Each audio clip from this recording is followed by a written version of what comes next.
Hello VoxTube, this is Victory Angel. As a fan writer, I often like to delve into various characters and consider who they are as people. I like to explore their motivations and the events that shape their personality so that I can create a fan-based story that accurately reflects the personality displayed in the series. As part of the main story of Hazbin Hotel, there is an annual event known as the Cleanse, where exterminators from heaven descend into hell to eliminate demons they encounter. This event is intended to control the population of sinners in hell by reducing their numbers. However, the exterminators' merciless slaughter of demons during the cleanse is feared by the demonic masses in general, and few people are interested in finding alternatives to this violent approach. The culture of hell itself instills a sense of hopelessness in those who enter its realm. The majority of its inhabitants view the idea of redemption as ridiculous and believe that demons are incapable of being saved. Additionally, many demons see hell not as a prison, but rather as a criminal playground where they can act with impunity. The laws and systems in hell are relatively lax, providing little in the way of consequences for their actions. This lack of accountability reinforces the belief among some inhabitants that they can do as they please without repercussions. However, others feel trapped in hell with no chance of escape. The pervasive sense of hopelessness and despair can lead to further destructive behavior, fueling a vicious cycle of chaos and anarchy within the realm. At present, there is insufficient information available about the individuals involved in Charlie's project to determine their respective stances on redemption. While Charlie and Alistair represent the main extremes, it is probable that opinions on the matter will vary widely among members of the group. The impact of these differing perspectives on the ultimate outcome of each character remains to be seen. Charlie firmly believes in the possibility of redemption, including for sinner demons who make up a significant part of her people. The annual slaughter of her subjects troubles her greatly, and she seeks an alternative solution to control overpopulation without resorting to unnecessary destruction. To this end, she has built the hotel as a sanctuary where demons can learn to improve themselves and potentially obtain access to heaven. Despite the lack of concrete proof of redemption, Charlie remains resolute in her beliefs, which some view as naive and idealistic. She is determined to continue her mission and prove that her theory is viable. Her hope is that one day the hotel will become a symbol of hope for all demons and serve as a testament to the possibility of redemption for anyone. On the opposite end of the spectrum, Alistair's views sharply contrast with Charlie's. Although he has offered to help her, he has stated unequivocally that redemption is impossible. He believes that once a person dies and manifests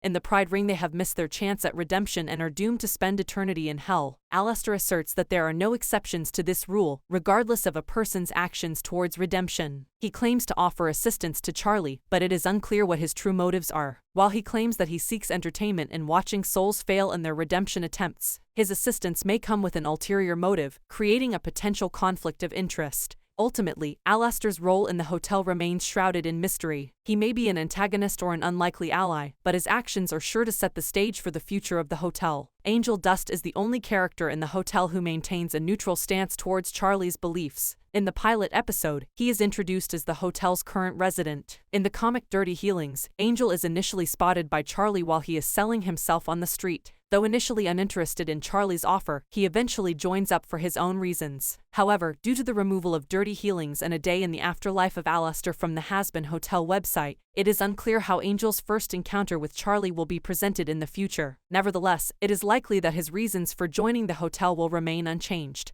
As opposed to Alistair, Angel has not explicitly denied the possibility of redemption. However, he hasn't shown much interest in the concept either. In essence, he agreed to participate in the hotel in order to take advantage of the free accommodations it provides. His overall attitude towards redemption is one of indifference, as he has not shied away from engaging in criminal activities and has no qualms about taking what he wants, preferring a what's-in-it-for-me approach to his life at the hotel. However, Angel has a more nuanced perspective on redemption. While he may not be interested in the concept himself, he recognizes the potential benefits that could come from it, particularly in being able to break free from the demons who are holding him as a prisoner or pose a threat to his existence in hell. He is willing to play along with Charlie's mission for the sake of potentially gaining something at the end, even if it's not redemption in the traditional sense. It's important to note that Angel has a complex past and motivations that are still shrouded in mystery. His past as a mafiosi, prostitute, and drug addict may have shaped his current worldview and his reluctance to trust others. As the series progresses, it's possible that his motivations and desires may become clearer, and his role in the hotel's mission may become more significant.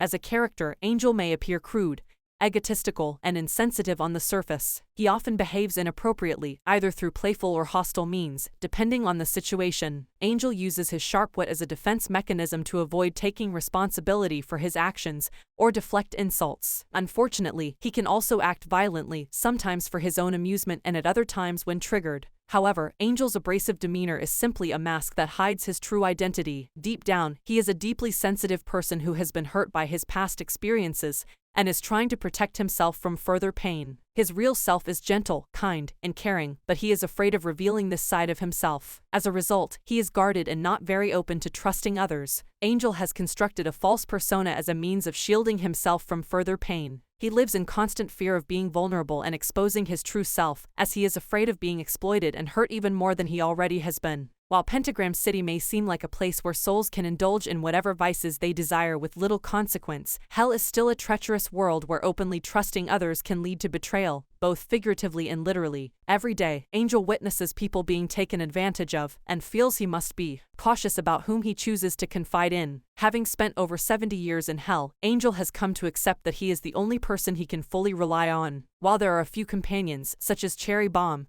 whom he genuinely trusts and cares for, he still maintains a level of emotional distance to protect himself from potential betrayals. He has been hurt time and time again by people he trusted, and he's also witnessed how far people will go to take advantage of him for their own gain. While he yearns for genuine connection and intimacy, he's wary of opening himself up to others, knowing that the risks may outweigh the benefits. Despite this, he remains hopeful that one day he'll be able to find someone he can trust completely. He's also fiercely loyal to those he cares about, even if he struggles to express his feelings openly. In many ways, Angel is a study in contrasts, and his character is far more nuanced than his initial appearance might suggest. Angel embraces his identity as a sinner and doesn't attempt to conceal the fact that he's not a saintly individual. However, he doesn't consider himself to be wholly evil either. He sees himself as a product of circumstances beyond his control, having been forced into a life that was already stacked against him. As a result, he believes he has to wear a costume or mask to play whatever role others expect of him. This is what some might refer to as the masked butthole trope. Characters who fall under this archetype often tend to be rude, crude, morally ambiguous, egotistical, and self-interested. Their behavior is usually a smokescreen for hiding insecurities or issues they don't want others to know about. As a result, they may make insensitive comments or act inappropriately towards others to throw them off or deflect from their own problems. While they may take pleasure in causing others discomfort, they also acknowledge when they have lashed out at someone who did not deserve it. In many cases, these characters have a troubled past that they are trying to conceal from the world. They may be dealing with trauma or other issues that make it difficult for them to trust others or form meaningful relationships. By creating a persona that is deliberately off-putting, they can protect themselves from being hurt by others. However, this defense mechanism also makes it challenging for them to form authentic connections with people, as they are constantly guarding themselves against potential harm. Despite their rough exteriors, these characters are often complex and multidimensional. They may have a hidden softer side or a deep capacity for empathy that they don't often show. Through their journey, they may learn to open up to others and form deeper connections, or they may continue to struggle with their inner demons. In any case, they are characters who are not easily defined by their outward behavior and require a deeper understanding to truly appreciate. As the story progresses, the character with the masked butthole trope will gradually reveal who they truly are beneath the mask. The masked butthole trope is synonymous with the archetype of the jerk with a heart of gold. However, the jerk with the heart of gold is never able to really grow as a character. They remain the same person at the end of the story as they were at the beginning. As a result, their growth is limited and they remain the same flawed person they started out as. Despite being jerks statically, their personality development reveals qualities that do make them more valuable as individuals. This is because their flaws are not simply discarded, but instead are managed and channeled in a way that allows them to use them to tackle obstacles and become better people. By accepting their flaws and understanding how to use them, they can become more self-aware and develop as a person. Blitzo from Hell of a Boss is a good example of the jerk with the heart of gold trope. I plan on going over him in a future episode. Characters who fall under the masked butthole archetype, on the other hand, gain more self-confidence and self-esteem as they become more comfortable with who they are and those around them. As such, they don't feel the need to hide behind a mask quite as much as they had previously. They can also develop a stronger sense of identity and purpose, which allows them to use the mask as an extension of their personality rather than as a way to hide. By accepting and embracing their flaws, they can use them to their advantage, ultimately leading to growth and development as a character. Through self-reflection, they may become more aware of their behavior and its effects on those around them, allowing them to improve and become better individuals. As Angel continues to grow and evolve, he will also gain a deeper understanding of his own motivations and past traumas, allowing him to process them and move forward. He will begin to address his insecurities and issues head-on, rather than relying on his mask to deflect them. This will lead to more honest and genuine relationships with those around him, and a greater sense of personal fulfillment. Ultimately, Angel will become a more fully realized and dynamic character, one who has learned to embrace all aspects of himself, including his flaws, and use them to his advantage. With the Hazbin Hotel series due out in the summer, this character study relies on semi-canon material. An updated analysis may follow the series as soon as it is released. Just a little note, I've used the name Ragno as a sort of placeholder for Angel's family name. It's possible that a canon name may be revealed in the future. Ragno is the Italian word for spider, which is why I chose it. Some of Vivziepop's characters have puns in their names,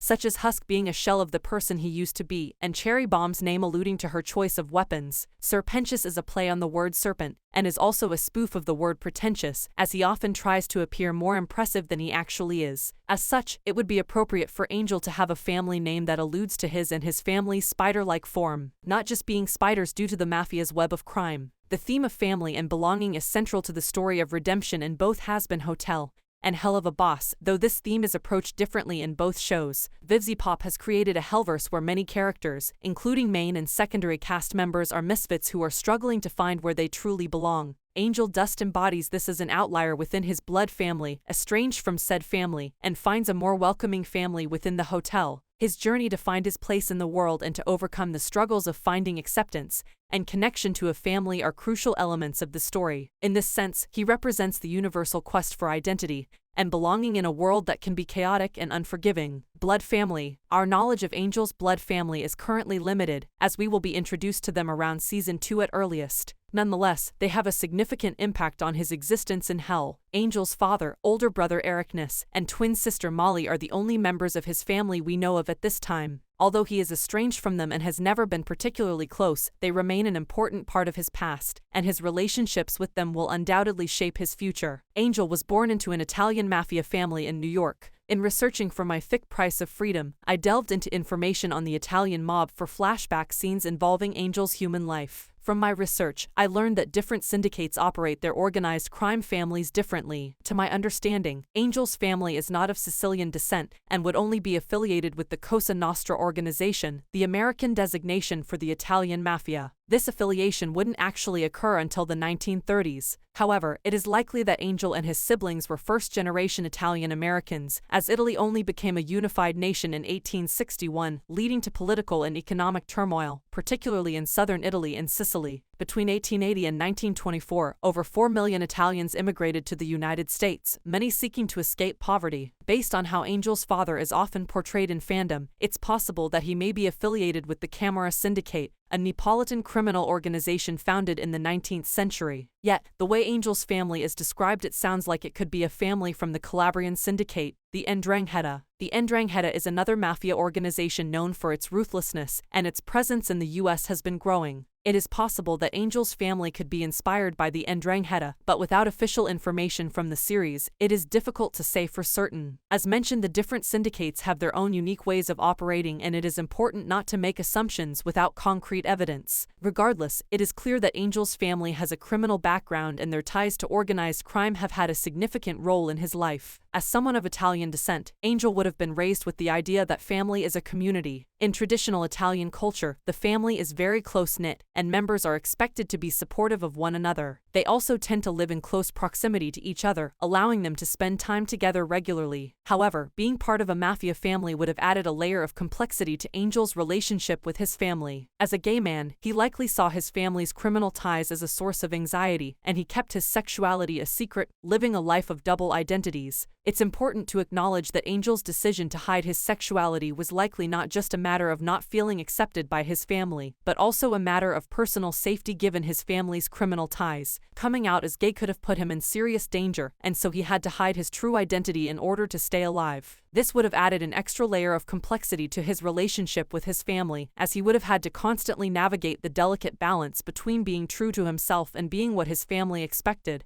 Angel's immediate family members may have been aware of his sexuality. However, it's important to note that even if some family members did know he was gay, Angel likely still had to keep his sexuality hidden from others in the family and from the outside world due to the potential danger associated with being outed as gay in that environment. There was a lot of social stigma and legal punishment associated with homosexuality during that time period, and Angel may not have had the protection to publicly express his sexuality even with his status in the mafia. Additionally, the pressure to conform to the traditional expectations of masculinity and heterosexuality within the mafia culture likely played a role in Angel feeling forced to keep his sexuality hidden. As Angel's father was most likely the Don of the Ragno family, it stands to reason that Angel was strictly instructed to change his sexual identity so as not to become a liability. Rival crime families may have viewed his sexual identity as a weakness if they found out about it. As mafia royalty, Angel would have received some leniency, but the risk was still too great for him to openly express his sexuality. Since mental health services were not widely available during the early mid-1900s, many people turned to drugs and alcohol as a form of self-medication. Angel's drug use could have been a way for him to cope with the pain and confusion caused by his repressed identity. It was common for those who were forced to hide their true selves to turn to substance abuse, leading to a cycle of addiction and despair. The pressure to conform to traditional gender and sexual norms within the mafia culture may have exacerbated Angel's struggles with addiction and made it even more difficult for him to seek help. Angel cut ties with his family upon arriving in hell after his death in 1947. This decision has made him an outcast and traitor in the eyes of his family, and he is no longer able to really communicate or associate with them. Although Angel may have emotionally distanced himself from his family due to his sexuality and the danger associated with his mafia ties, he does feel a sense of freedom by not being connected to them anymore. Regardless, he still adheres to the rules and guidelines of the mafia lifestyle he was raised in, despite distancing himself from his family. While he doesn't want to be involved in the Ragno family, he also avoids actively disrupting their business. However, Angel's past activities as a mafioso do offer him a unique insight into how to handle a variety of situations. He can use his knowledge of how different systems operate, as well as his ability to assess and observe conflicts, to find an advantageous outcome. This allows him to utilize his skills to help him in various situations and coming to resolutions. For example, he has street brawls with his friend Cherry Bomb, which may unintentionally impact his family's business affairs, but he is still able to use his mafia knowledge and skills to avoid areas where his family are likely to be present. Angel's decision to sever ties with his family was likely influenced by the toxic lifestyle and values of the mafia culture he was raised in. While he may not harbor actual hatred towards his family, he recognizes the negative impact that their behavior and beliefs have had on his life. Being surrounded by this environment in hell only adds to his emotional conflict. Although he may feel a sense of familiarity with his family, he knows that their way of life is not for him, and he is determined to create his own path. It is likely that Angel would be considered a problem by the other members of the Ragno family. Despite banishing himself from his family, a mafioso who has left his family is still viewed as a traitor and is ostracized at best. As a former member of the Ragno Famiglia, Angel still would have knowledge of the inner workings of the family and could potentially use this knowledge against them. In order to distance himself from the family, Angel has replaced his given name, Anthony Ragno, with Angel Dust, an all-inclusive identity that encompasses everything he is, indicating to his former family that he is no longer part of their world. During her interview with Channel 666 News, Charlie revealed that Angel is an active resident at her hotel. This interview has probably been seen by the majority of Hell, including the Ragno family. Therefore, it is likely that they know Angel is an associate of the Princess of Hell. It is uncertain how the Ragno family will respond to this news, but it is very probable that they are not pleased. Nevertheless, they will have to be cautious in whatever they decide to do. Angel is aware of the potential consequences of his decision to align himself with Charlie, as he knows that the Ragno family will not take his involvement with Lucifer's daughter lightly. Since Don Ragno and Ericness will come into the show later, and it's possible they will view Charlie's hotel as an inconvenience. Given their reputation for ruthlessness, they may try to disrupt Angel's chances at redemption and remind him of his former loyalty to the family. This could add tension and conflict to the series, while also providing Angel with an opportunity to confront his past and prove that he has changed. Angel's father is a major source of trauma, as there is a high possibility that Don Ragno is abusive and has a history of violence towards his immediate family members. Growing up, Angel would have been constantly exposed to his father's toxic behavior, which has had a profound impact on his mental health. Angel's father's behavior has conditioned him to believe that violence is a normal way of life, making it difficult for him to trust others and form healthy relationships. With their father being the head of their clan, Angel and his siblings were expected to be a reflection of him and to live up to his standards and expectations. This put immense pressure on Angel and his older brother, as every action they took was seen as a demonstration of the sort of man their father was. They had to walk a fine line of respecting their father's wishes while still living their own lives. By the time Angel was old enough to take his oath, Don Ragno likely would have taken measures to force Angel to meet his standards. There is a slim possibility that Angel was treated in a mental hospital at some point in his life, even if it was just a scare tactic. However, there is no real evidence of this. Regardless, his father could have resorted to extreme corrective measures that could have had a lasting impact on Angel, both emotionally and physically. If it got out that one of his sons was gay, Don Ragno would have been expected to deal with the problem in any way possible. Angel would have had little to no choice regarding his involvement with the mafia, and would have been expected to join the family and swear his oath, or face serious consequences such as banishment or even death. Joining the family would involve taking a vow of loyalty and secrecy, and would mean that Angel would have to abide by the rules of the family. If he chose not to join, he would be seen as uncooperative, and would be seen as a liability to the family, leading them to treat him as if he were dead. The pressure to conform to his father's expectations would have been immense, leaving Angel with very little room for self-expression or individuality. In the official series, it's possible that Don Ragno would be worried about Angel's blood relationship with the family becoming known. But it's also possible that he would view it as a potential leverage point to use against his youngest son. If Angel ever became a threat to the family's operations or secrets, Don Ragno could use the threat of exposing Angel's true identity to keep him in line or even eliminate him if necessary. However, it's also possible that Don Ragno would see Angel's identity as a liability and would want to silence him to avoid any potential damage to the family's reputation. Ultimately, Don Ragno's reaction to Angel's current existence at the hotel would depend on his own priorities and the situation at hand. Ericness is Angel's older brother. While it isn't confirmed how much older he is, I do estimate him to be 3 to 5 years older than Angel. Personality-wise, he is the polar opposite of Angel in terms of character. Vivzy Pop has described him as a rather despicable character in previous video call-ins, and it is possible that this characterization will carry over into the upcoming series. When the cast of Hazbin Hotel was originally created for Zoophobia, Ericness was introduced as one of the demon misfits, suggesting that while he wasn't going to have a role in the arc such as Charlie, Alastair, or even Angel, he would have a role to play within the group. Within the Hazbin Hotel story, the sibling ties between Nis and Angel have likely been strained for the most part, if not actually severed completely. It is still possible that Angel holds some affection for his older brother. In previous artwork by Vivzy Pop, Angel has been depicted as playfully teasing towards Ericness, suggesting that his personal views in the relationship he has with his brother may not be entirely hostile. While it is understandable that Angel may still feel pain and resentment towards their father, and possibly towards other members of his family, however, Angel's feelings for Ericness remain complex, and he likely still cares for his brother deeply, even if their relationship was never really the most brotherly of terms. As the series progresses, it is possible that we will see some reconciliation between the two brothers, as they navigate the difficult waters of their shared past and attempt to forge a new future. Don Ragno's approach to parenting from fan speculation seems to have been militaristic, viewing his sons as living weapons to be used in service of the family. He likely had a reputation for using violence to solve conflicts, which would have influenced his parenting style. To prevent his sons from forming any alliances against him, he may have favored the son who was able to follow his orders while withholding familial respect and affection from the other to ensure forced obedience. Nis, as the elder son, was likely groomed from an early age to consider himself an extension of his father's personality. He would have been expected to place his father's wishes ahead of his own and his younger brothers in order to maintain the family's honor and reputation. This likely resulted in a great deal of tension between the two brothers and created a rift between them. During Angel's and Ericness's upbringing, older children often assumed a pseudo-parental role over their younger siblings. Based on what we can assume about their father's approach to parenting, it's likely that Nis was expected to enforce their father's rigid expectations on Angel rather than nurturing and caring for him. This would have created a competitive dynamic between the two brothers and driven Angel to feel that he couldn't live up to their father's approval. As a result, Angel may have felt like he was always in the shadow of his older brother. While Ericness is not a sympathetic character or even intended to be likable, his upbringing and environment likely played a significant role in shaping his personality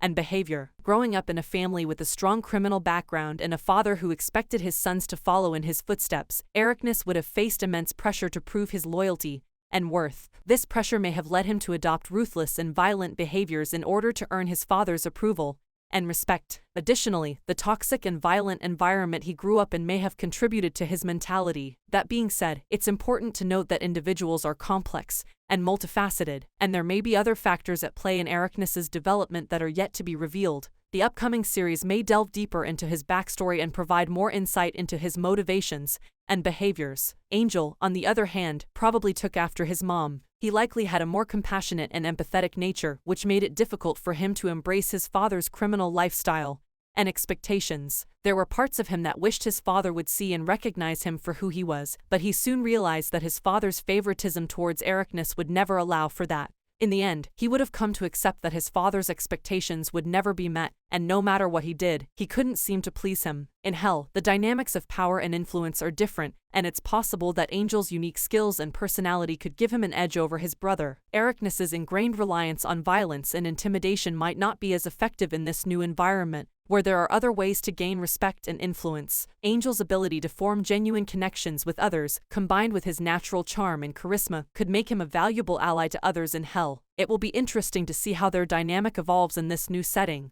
It is also possible that Arachnes may harbor jealousy for Angel for being able to escape their family. It isn't out of the realm of possibility that Nis may have also experienced abuse at their father's hands. He may not have experienced it as much as Angel, and what he did experience or dish out himself, he may have been able to rationalize it as a means of toughening the two of them up to be stronger criminals. Nis also may feel that with Angel making the choice to leave the Ragno clan and abandon their family's criminal lifestyle, goes against their father's expectations and the legacy of their family's name. This could explain Nis's distance and emotional detachment towards Angel, as he may see his brother's actions as a form of betrayal and disloyalty. Overall, it's difficult to predict how the story will unfold, but the possibility of a reconciliation between the two brothers is certainly there. It would be interesting to see how their relationship evolves and how they deal with their shared history and differences. However, even if they don't reconcile, Arachnes's character arc could involve finding his own path and separating himself from his father's legacy. Ultimately, it will be up to the writers and Vivziepop to decide how Nis's character will develop.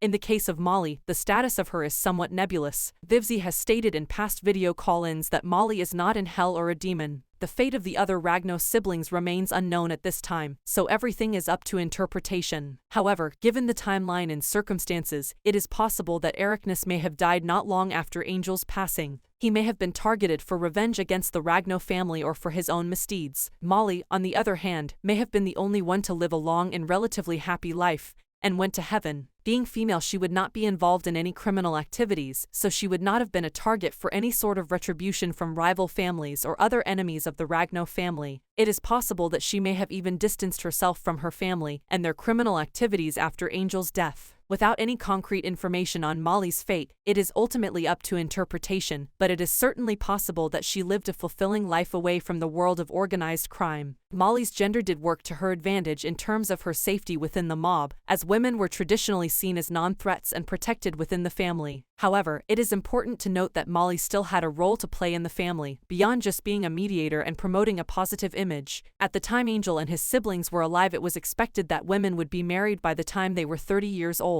As a mafia princess, her marriage would serve as a way to create alliances and strengthen the family's connections within the mob world. While most members of Endrang had a family were blood-related, there were also non-blood-related members who could be inducted into the family. This means that Molly would have been expected to find a suitable husband who could create an alliance with a rival family or seal an association with someone who worked with the family. The goal was to create a stronger and more powerful organization through these marriages. As Angel's fraternal twin sister, Molly is the only known relative that Angel did trust and rely on. In addition, she is a key reason why Angel would be invested in Charlie's hotel succeeding. Angel can't confirm his twin sister is in heaven, but he may like to believe that is where she is. As such, if Charlie's redemption theory is possible, he can potentially be reunited with his twin sister. However, Angel doesn't hold complete hope in this outcome since redemption itself is an unproven theory. I have observed that Angel has a strong interest in drag, and while I cannot say for certain, it is possible that one of the reasons for this interest is to honor his twin sister Molly. Twins often share a special bond, and it is possible that Molly provided Angel with strength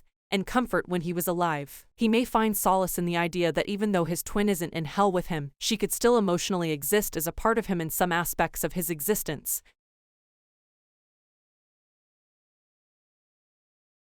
Employers, tormentors. Although there are only 3 known members of this category, they have a significant effect on Angel's existence in hell. The V's are a trio of demons who hold influence over three major industries: pornography, television, and social media. While employed as a porn star by Valentino, Angel also has proximity connections to Vox and Velvet. The V's have a tight grip on Angel's existence and have made him suffer greatly through their maliciousness. Charlie's Hotel, regardless of whether it can help him enter heaven or not, remains Angel's only real hope for freedom. During the Dirty Healings comic prequel, Vaggie tells Charlie that Angel isn't suitable as a redemption candidate, and there is a brief moment where Angel glances away from the two girls. While many fans interpret this as Angel being annoyed that someone is saying he's not good enough for something, it's also possible that he's considering the potential advantages that the hotel could bring to his situation before voicing his annoyance at being seen as a reject. In my speculation, Angel was probably considering how being part of the hotel could benefit him, as he would receive free room and board as part of the package.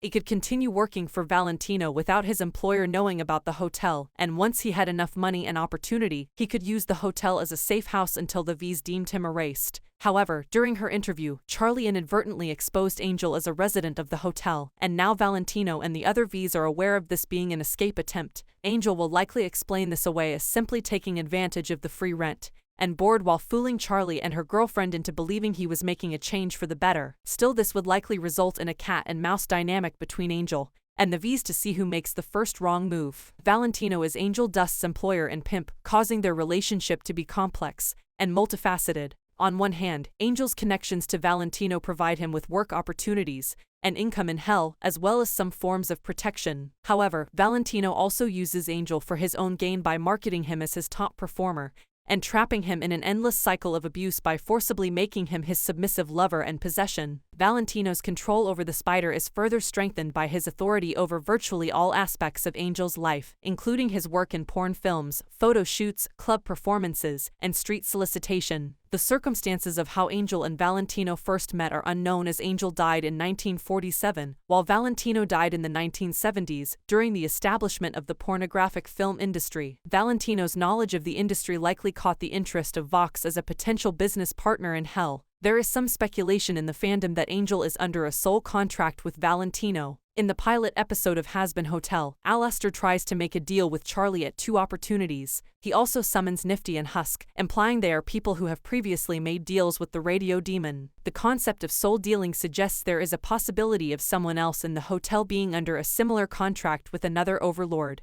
Angel being in a sole contract with Valentino could be a means of explaining the hold the Moth Overlord has over him. However, I'm a little skeptical about this theory. I agree that it's important to be cautious when considering the possibility of a soul contract, as we don't fully understand the implications of such control over people or how it may potentially differ among overlords. However, it's worth noting that Angel had already been in hell for a number of years before Valentino arrived, so he may have had some prior knowledge or experience with soul contracts to avoid this possibility. Having this knowledge or experience wouldn't render the soul contract as impossible, but it would make it a less reliable option. Moreover, Valentino's connections with Vox and Velvet suggest that he may have other means of controlling Angel without relying on a soul contract anyway. Still, Angel's fear of Valentino could be evidence that a soul contract could have been forged, and it's possible that all three V's have a vested interest in keeping Angel under their control, particularly Valentino, who would benefit the most from having the spider work for him. Ultimately, it remains to be seen what the truth behind Angel's relationship with Valentino and the V trio is. Only Angel's storyline can reveal the full extent of their dynamic. I feel that it's unlikely that the hotel is Angel's first attempt at escaping from Valentino's grasp. While we haven't seen Valentino use any powers to summon Angel, it's possible that he does have that ability. Additionally, Valentino's companions make it difficult for Angel to escape even if he does want to. As an overlord, Valentino would have a network of contacts, associations, and sycophants who would be willing to serve as his eyes and ears throughout Pentagram City. This would make it nearly impossible for Angel to escape unnoticed, as Valentino would have access to information about his whereabouts most of the time. So, while it's possible that Angel has tried to escape Valentino's control before, it's likely that his efforts have been thwarted by the Overlord's extensive network of influence and surveillance. It's also true that while Angel is one of Valentino's most popular porn stars, he's not the only demon working for him. It's possible that some of the other sex workers in Valentino's stable would be willing to provide information about Angel's activities in exchange for better working conditions and opportunities. This would effectively create a network of spies that Valentino and the V's could use to keep tabs on Angel and prevent him from escaping their grasp. With such a network at their disposal, it would be even harder for Angel to evade their control and escape to safety. Angel's addiction to drugs is likely one of the only ways he can escape from Valentino's control. While the drug that caused Angel's death is unknown, it's possible that it was cocaine, as it was commonly used as a medication at the time that Angel was alive. Angel admits to Cherry that he had been using cocaine to make it look like he was becoming sober, which implies that he wasn't as clean as he wanted Charlie to believe. Angel's addiction to angel dust likely developed after he arrived in hell, as PCP wasn't marketed as a recreational drug until around 1967, about 20 years after Angel's death. While angel dust is primarily used as a means of getting high, it also has side effects such as a sense of detachment and memory loss, making it a means of running away from or blocking out difficult experiences. It's possible that Valentino facilitates Angel's addiction to PCP as another means of controlling him. Withdrawal from PCP can have nasty symptoms, which could make Angel more susceptible to Valentino's influence. Additionally, the repeated physical, mental, and sexualized abuse could drive Angel to depend on PCP as a means of escape, perpetually trapping him in an endless cycle of torment, and making it even harder for him to leave Valentino's control. There is also the use of the red smoke that we see Valentino using. Some speculations in the fandom suggest this could be a form of mind control Valentino uses over Angel. However, it is more likely that the red smoke has a drug-like quality that bends the person subjected to it under the moth's will. It is not so much in a mind control sense, but rather a pleasant high that enables the victim to surrender to it. During the addict video, there are 2 brief frames where Angel is shown visibly wincing when Val's red smoke is crawling up his neck, which suggests he has developed at least some tolerance to the smoke or is able to fight its effects to a degree. Angel is in all aspects a slave to Valentino, and he knows that he can't disobey his boss without facing severe consequences. This lack of autonomy and control over his own life is a major source of pain and anguish for him, and it's clear that he wants to escape from Valentino's grasp but feels trapped and powerless to do so. Angel's popularity with fans is indeed a double-edged sword for Valentino. On the one hand, Angel's rebellious and charismatic nature draws in a large following, making him a valuable asset to the moth's porn industry. On the other hand, this same rebellious nature makes him difficult to control and could potentially lead to him breaking away from Valentino's influence. Valentino likely seeks to maintain control over Angel not just for financial gain, but also to ensure that Angel does not become a threat to his power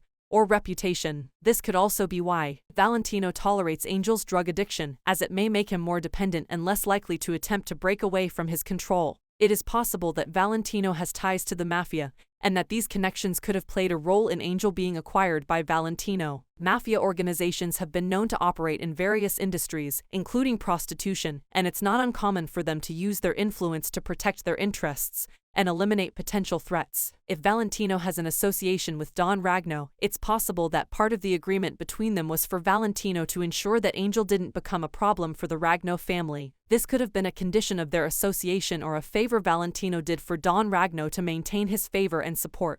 It's also possible that Angel was recruited by Valentino for other reasons, and that his association with the mafia was not a factor. However, the potential ties between Valentino and the Ragno family do add an interesting layer to Angel's story and could provide additional context for his situation. Vox's relationship with Angel is unknown, but it is likely that they are not on good terms. Vox and Valentino are partners, both in business and in more intimate matters. While Vox knows Angel is not really Valentino's lover, the TV demon likely sees Angel Dust as a potential threat to his own position in Valentino's life. While Val may use Angel for his own purposes, he may also show him a certain level of affection that Vox may be envious of. Resulting from this, Vox may use his position of power to remind Angel of who actually holds control over him, and may even participate in torture sessions if necessary. However, he may also suggest to Valentino that they simply eliminate Angel if he becomes too much of a problem. In this way, Vox may be complicit in Valentino's abuse of Angel Dust, even if he is not directly involved in it. From a business perspective, if Angel were to leave the studio, Valentino's business would be negatively affected, and the other Vs would also feel the ripple effect. Despite how Vox may personally feel about Angel, he is motivated to maintain the status quo, knowing that he has a financial benefit from the current situation. While Valentino likes to believe he's in charge and flaunts his control over their trio, Vox is likely the actual leader of their group and has the ability to pull strings to make things work in their favor. His power and influence across the city make him a formidable opponent for the residents of the hotel, and he is willing to do whatever it takes to get the job done.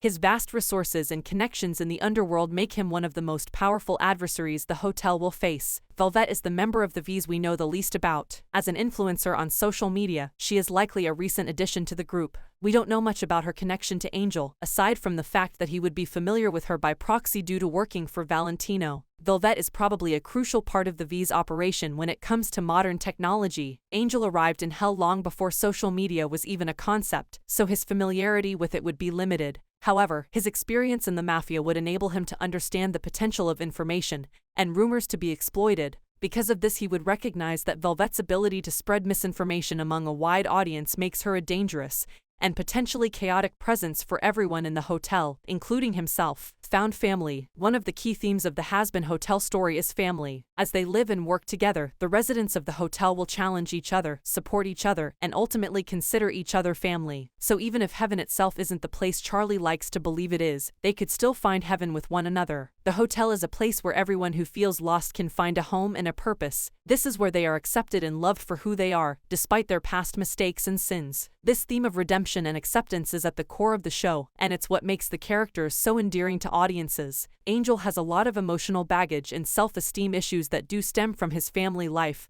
and his current life in Hell. He's used to being mistreated and seen as disposable, so it's hard for him to trust and connect with others. Due to societal and familial pressures of his time, he has always felt like he doesn't truly belong. In Hell, he can be more authentic, but his past experiences have left him with a fear of being hurt again, leading to a cycle of paranoia and mistrust. He is afraid of being judged and rejected by others, which creates a sense of isolation and a feeling of not fitting in unless it serves a specific purpose. To break free from those who torment him and create a supportive family, he must learn to trust the people at the hotel. This requires breaking down his walls of fear and mistrust and being vulnerable with others. He needs to open himself up to the possibility of forming meaningful relationships and recognize that he can't control every outcome. Once he can do this, he can build relationships with people who truly understand and accept him for who he is and find the acceptance and love he has always longed for. Cherry Bomb is Angel's closest friend in Hell, but the circumstances of their meeting are unknown. Since Cherry arrived in Hell during the 1980s, it is likely that they met around the time or sometime after Angel became involved with Valentino. Despite being a guarded and mistrustful individual, Angel has a deep trust in Cherry, which allows him to show his vulnerable side without compromising his dignity and self-respect. As partners in crime, Angel and Cherry have taken pleasure in causing turf wars and petty vandalism around Pentagram City. Although Angel has more experience in the chaos of Hell than Cherry, he may allow her to take the lead in their duo to deceive their opponents about their true dynamic. There is likely more to Angel and Cherry's partnership than we currently know or understand. However, there are hints that Angel sees Cherry as more than just a friend, such as possibly viewing her as an adopted sister. While he does not see her as a replacement or a substitution for Molly, Angel likely does see certain qualities in Cherry that remind him of his twin sister. As a result, their relationship is one of close sibling-like affection. There are also some trade-offs in Angel and Cherry's companionship. It's possible that they became partners so that Cherry wouldn't have to face Angel as an opponent herself. On the other hand, Angel finds Cherry's skills and explosives useful, but as she can be chaotic and unpredictable, he serves as a means of keeping her in check. For instance, consider Cherry's full demon form. While we haven't seen her full demonic form yet, her being a Cyclops gives an idea of the sort of form she could take. This is because the Cyclopes were traditionally thought of as being strong, powerful, and monstrous creatures. They were often portrayed as uncontrolled and destructive, with a tendency to act without reason or thought. Therefore, when Cherry goes into her full demon form, it would be almost like she becomes She-Hulk. Moreover, being in a wild state for too long can cause a person to lose their sense of identity, which can drive them further down the path of destruction. Losing one's sense of identity can also lead to feeling lost, making it difficult to return to normalcy. Having a guide or mentor to help the person focus on their true identity and get back on track can be key to helping them manage their feral-minded state. Angel Dust may play this role in their partnership. While he isn't exactly rational-minded himself, he can assess the potential consequences of a conflict and recommend whether or not it is worth entering into. His knowledge of the criminal underworld also gives him the ability to anticipate enemies' moves and to identify potential allies that could be used to his advantage. Moreover, as someone who has lived in hell for a long time, Angel understands the nuances of the environment and how to navigate its many dangers. He can help Cherry keep her emotions in check and stay focused on their objectives. At the same time, Cherry's wild and chaotic nature brings a certain unpredictability to their partnership, which can be beneficial in certain situations. While Angel's demon form also has not been revealed as of yet, there is clearly more below the surface than he is willing to openly reveal. One possibility is that Angel is more aware of the consequences of his own demon form than Cherry Bomb, and thus more hesitant to unleash it. He may have experienced situations in the past where his demon form caused unintended harm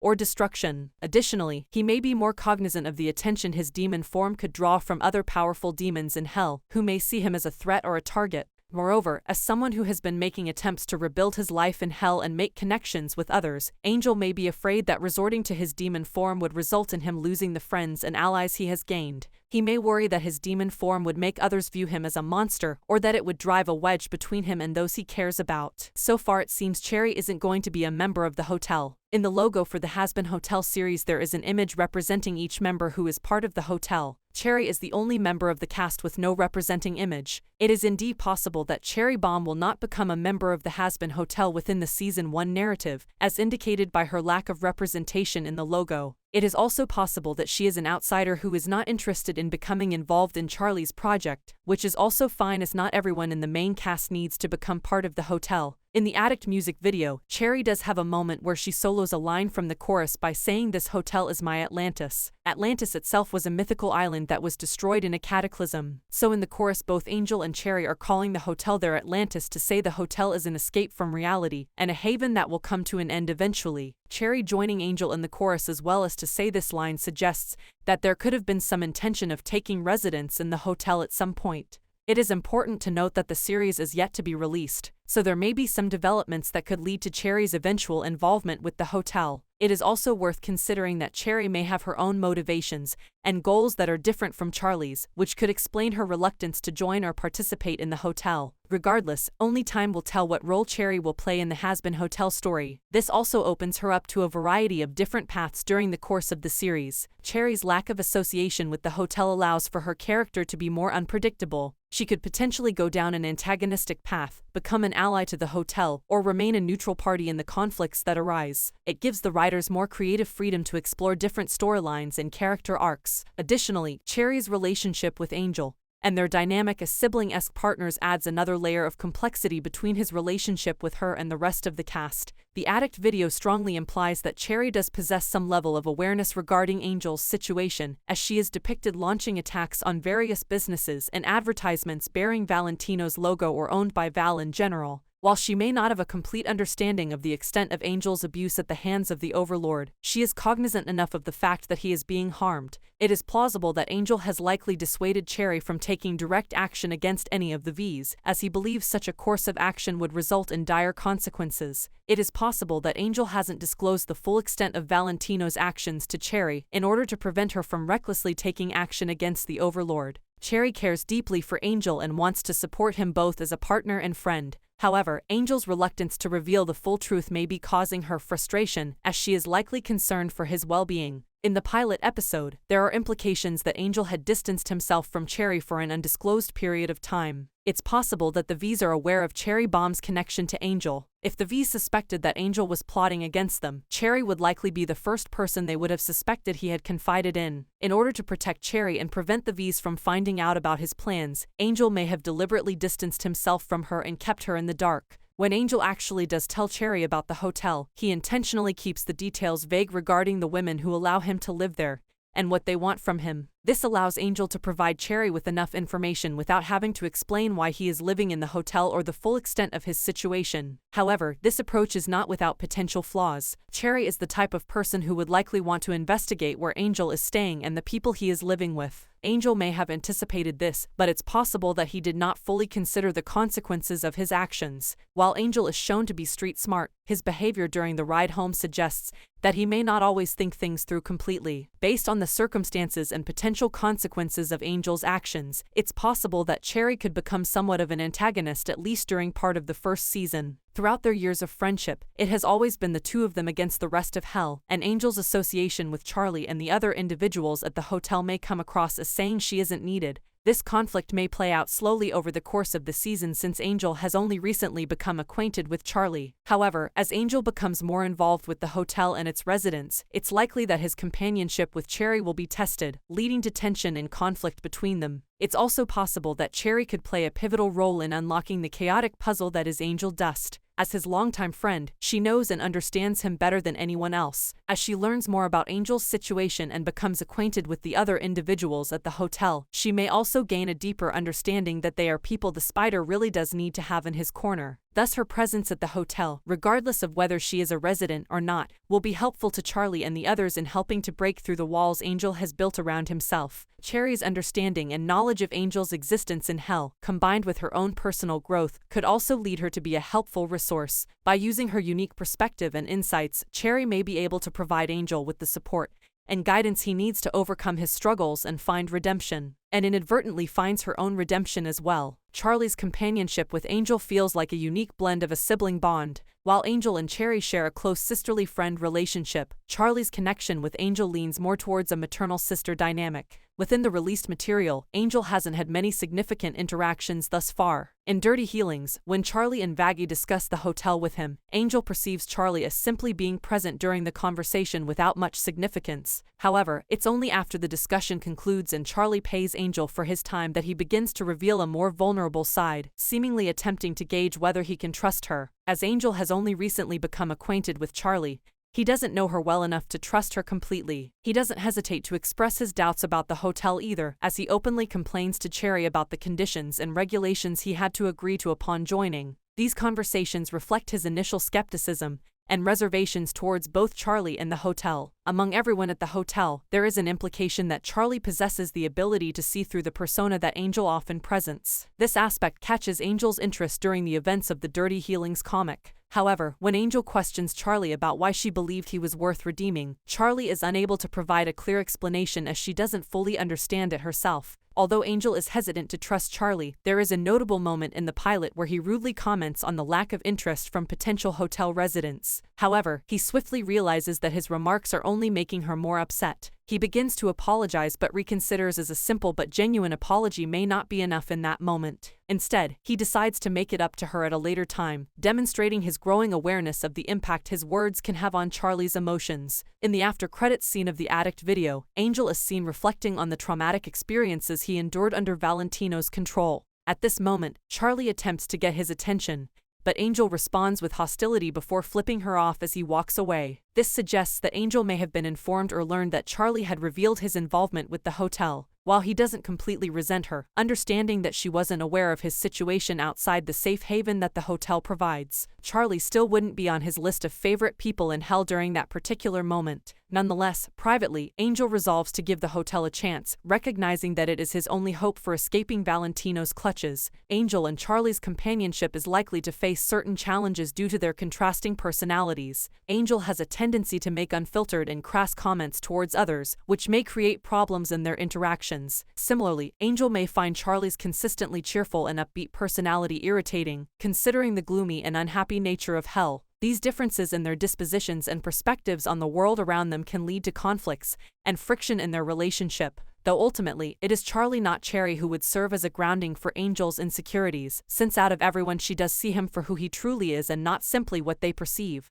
While Cherry and Angel have a strong bond, it's important to note that Cherry can sometimes enable Angel's nihilistic tendencies. Although Angel has shared vulnerable moments with Cherry, seeking comfort in her presence, she does provide uplifting support as she can. Nevertheless, Cherry has demonstrated her unwavering dedication to Angel by going to great lengths to get retribution for him from Valentino. While her commitment to engage in a fierce battle against anyone who contributes to making Angel's life a literal hell is admirable, it also shows that she is impulsive and reckless, which only leads to unfortunate ends. On the other hand, Charlie, despite not sharing the same history and dynamic as Cherry, possesses a strong sense of empathy. This empathetic nature allows her to sympathize with Angel and provide genuine comfort when he opens up to her. Instead of impulsively reacting to the spider's revelations, Charlie takes the time to carefully consider the situation and explore potential solutions. While Charlie is powerful enough to wipe the floor with all three Vs, she is more likely to diplomatically seek compromises or offer suggestions that can improve Angel's circumstances. With her power and authority, Charlie has the ability to back up her demands and take decisive action to support or even make it clear she would not allow the spider to come to harm. As Angel and Charlie embark on their journey of getting to know each other throughout the series, Angel will gradually assume the role of a guide, introducing Charlie to the complex world in which sinners exist. Charlie, having led a sheltered life, holds an idealized view of redemption, believing that sin is solely a matter of choice. According to her perspective, if individuals choose to become better, they can be redeemed.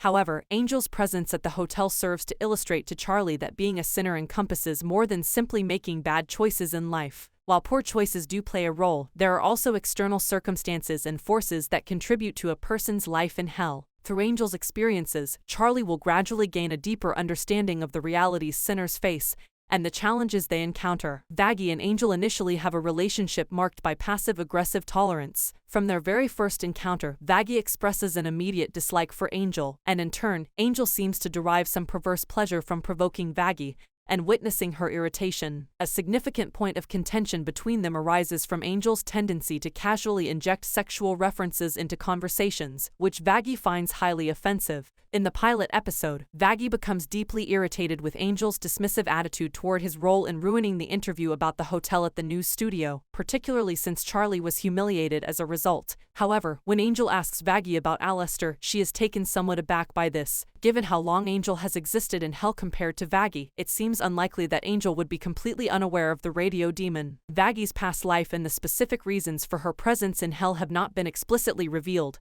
However, fan speculation has suggested that she may have had a history as a sex worker, or possibly been a victim of trafficking when she was alive. Certain details and hints within the show lend credence to these theories. One such hint is the resemblance between both Valentino and Vaggie's demonic forms and moths, which alludes to their association with creatures of the night. Additionally, Vaggie's outfit in the pilot episode bears resemblance to a negligee, further reinforcing the nocturnal theme. These visual cues have led fans to consider the possibility of her being part of the sex trade. This background could potentially explain Vaggie's fiercely protective nature toward Charlie. If she has indeed experienced exploitation or trauma in her past, it could contribute to her deep-seated trust issues and her difficulty in trusting men, as noted by Angel. The mistrust may stem from her personal experiences and the pain she may have endured at the hands of others. As the circumstances surrounding Angel's past and present situation begin to unfold, it is possible that Vaggie may gradually develop a deeper understanding and empathy towards him, particularly as she learns more about Angel's struggles, experiences, and the reasons behind his behavior. This newfound understanding could lead to a shift in Vaggie's perspective, prompting her to reconsider her preconceived notions about Angel and his actions,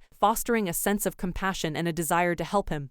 Just as she strives to assist Charlie, they may always have passive-aggressive banter between one another, since that is a contrast in their relationship that serves illustrate to who they are as individuals. Still, having the two soften enough to be on more friendly terms would still show growth in who they are as characters. Alistair's association with the hotel and his motives are somewhat enigmatic. While he has expressed a willingness to assist the hotel, the true nature of his intentions remains ambiguous. In his past life, Alistair was a notorious serial killer, but it is important to note that his victims were individuals who would prey upon others. This intriguing aspect might suggest that Alistair could potentially develop a friendly bond with Angel Dust, perceiving him as a foil that Angel can bounce off of in his antics. Due to the complexity of Alistair's character, it is difficult to form a definitive conclusion about where his motives actually stand. He is known for his cunning nature and manipulative tendencies, which adds layers of uncertainty to his interactions with the other characters. Alistair himself is undeniably a highly unpredictable and independent individual within the context of the hotel. While Alistair himself may occasionally show interest in assisting the hotel or a particular individual within the hotel who has his interests at a given moment, he only acts out of his own self-interested motives, which can pose significant challenges and potential problems for the overall harmony and well-being of the establishment. Meanwhile, Alistair harbors a deep-seated animosity towards Vox, an animosity that is well known within their respective circles. Although Angel Dust works for Valentino, it is easy to forget that he does have proxy associations with both Vox and Velvet as well. This implies that Angel may have had prior knowledge of Aleister. While this does contradict Angel's claims about having no knowledge of Aleister from the pilot, it also brings his interaction with Vaggie following Aleister's arrival into a better context. Knowing that Aleister being involved in the hotel added another complication that Angel would have to factor into his initial plans in breaking free from the studio. As such, he would have needed to hedge what information Vaggie had of Aleister so he doesn't unintentionally reveal anything that could raise concerns. Furthermore, despite Aleister being an adversary of Vox, Angel can't be certain of Aleister as a friend simply because they share a common enemy. Until otherwise noted, the porn star has to perceive the enemy of his enemy not as a potential ally, but as another adversary. His understanding is that Aleister is someone who poses a separate threat and cannot be relied upon for support against Vox or any other members of Hell's Rogues Gallery. The only significant interaction between Angel Dust and Aleister occurs during a particular moment, when Aleister inquires about what the spider can do for him. Angel promptly states that he can give him a fellatio, an offer that catches the radio demon off guard. However, Aleister swiftly declines the proposition, albeit in a somewhat brusque manner. Given the scarcity of male demons associated with the hotel, this exchange between Angel Dust and Aleister could indeed be seen as Angel's way of assessing Aleister's potential as a client for him, though it is also probable that Angel was simply seeing how Aleister would react to something unexpected. In this context, Angel Dust might have been intentionally testing the waters, trying to determine Aleister's response to a solicitation or proposition. By offering a fellation, Angel Dust could be seeking to understand how Aleister would react to a potentially unconventional and audacious invitation. This interaction showcases Angel's penchant for pushing boundaries and gauging people's reactions, allowing him to assess Aleister's character, while also revealing Angel Dust's strategic and provocative approach in his interactions with others. I envision Angel and Aleister having a strained companionship characterized by constant attempts to provoke and irritate one another. This dynamic stems from the fact that both of them have joined the hotel for seemingly self-interested reasons. Their interactions would involve each one trying to uncover the other's hidden motives or nefarious intentions. Considering Aleister's past actions of targeting individuals who preyed upon others for personal gain, it is plausible that he would observe Angel closely and investigate the true nature of events outside the hotel. In doing so, Aleister might assume a protective role, gradually realizing that Angel is not exploiting Charlie, but rather being victimized by someone else in a position of power. This newfound understanding could prompt Aleister to subtly hint to Angel that he is aware of the actual situation beyond the hotel's confines. However, the radio demon would not actively assist Angel. While he is an overlord with considerable power, he is more inclined to observe and evaluate Angel's and other people's actions in response to the challenges they face. Aleister would likely nudge them in ways that encourage them to tap into their own abilities and find solutions without directly involving himself. While it is true that Aleister has a self-centered perspective and seeks entertainment and personal gain, it does not mean he would completely refrain from offering assistance. As an individual driven by self-interest, Aleister views the hotel and its inhabitants as tools for his amusement and would protect them as long as they continue to entertain him. However, he also possesses a curious nature and is interested in seeing how his fellow hotel residents handle and resolve various challenges. While Aleister may not exhibit overt malice, he still poses a potential threat to the hotel. As he himself mentioned, if he had intended to harm anyone in the hotel, he would have done so already. He doesn't appear to be the sort of person who would simply kill and torture people for shits and giggles, but rather is the sort of person who would take some sort of delight and amusement in the suffering of others. As such, he would be more inclined to set up traps or create situations that could potentially put the hotel's residents in harm's way or force them to confront challenging issues or reveal hidden aspects of themselves. For instance, Angel's demon form is that of a spider, reflecting his family's involvement in a web of crime. However, he typically conceals one set of arms and only reveals them when necessary. This means that people might not always recognize that Angel is a spider when they first encounter him. An example of this occurred when Pentious believed he had Angel captured, only to become uneasy when the hidden spider arms were revealed, demonstrating that Angel was not as helpless as assumed.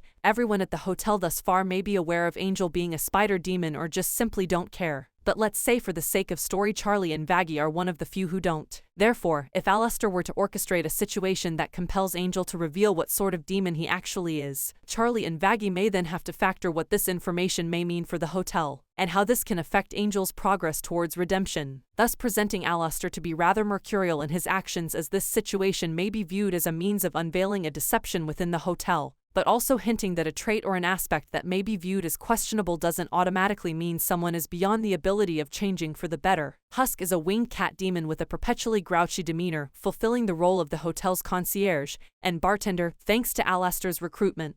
While he is able to present any drink of choice, he often indulges in an expensive liquor to cope with his personal struggles, much like Angel does with drugs. Angel, always the opportunist, tried his usual approach with Husk, attempting to come on to him to see his potential as a client. However, unlike Alastair, who bluntly refused Angel's advances, Husk responds in a manner that the flamboyant demon takes as a challenge. This reaction only serves to further frustrate the already grumpy cat demon, intensifying their interactions. While there may be a considerable amount of fan interest in the romantic pairing of Husk and Angel, it's important to consider the context and their respective backgrounds. Husk, having passed away in the 1970s like Valentino, is biologically older than Angel to the point he could be considered to be around the same age as Angel's father. While both are adults, given this significant age gap and the differences in their life experiences, it seems unlikely that a romantic relationship would be the end game for these characters. Their dynamic may be better explored as a deep friendship or perhaps as mentor and mentee, drawing upon their shared struggles and understanding each other on a profound level. In the context of the first season, it appears more likely that Angel would benefit from having an actual fatherly mentor figure rather than a love interest.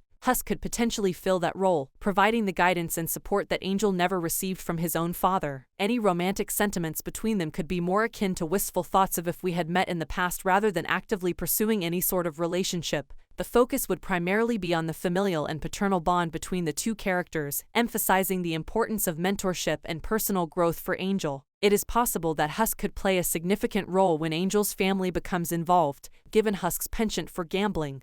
He might have some familiarity with Henroin and Ericness. Even if he hasn't personally encountered them, Husk could still possess knowledge about their appearances or reputations, allowing him to connect the dots regarding Angel's familial connections. This could lead to Husk warning the other members of the hotel about the nature of characters like Ericness and other members of the Ragno family. Since Husk's relationship with Angel is still open-ended, there is room for various developments and surprises. As the story unfolds, the dynamics between these characters can evolve, presenting new opportunities for interactions and revelations. Sir Pentious, the latest addition to the hotel, appears to have been invited after his airship was destroyed by Alastair in the pilot episode. While their relationship is yet to be fully explored in the series, one release clip shows Pentious being dramatic about something. Angel and Vaggie then walk by, with Angel visibly expressing his displeasure at the presence of the snake demon. In the pilot episode, Angel and Pentious have a tumultuous interaction. Angel first meets him after he becomes involved in the turf war between Cherry Bomb and the snake demon. During the battle, Angel sees Pentious as a source of amusement and constantly mocks or makes crude jokes about the snake's word choices. Due to Pentious simply not being accustomed to such commentary,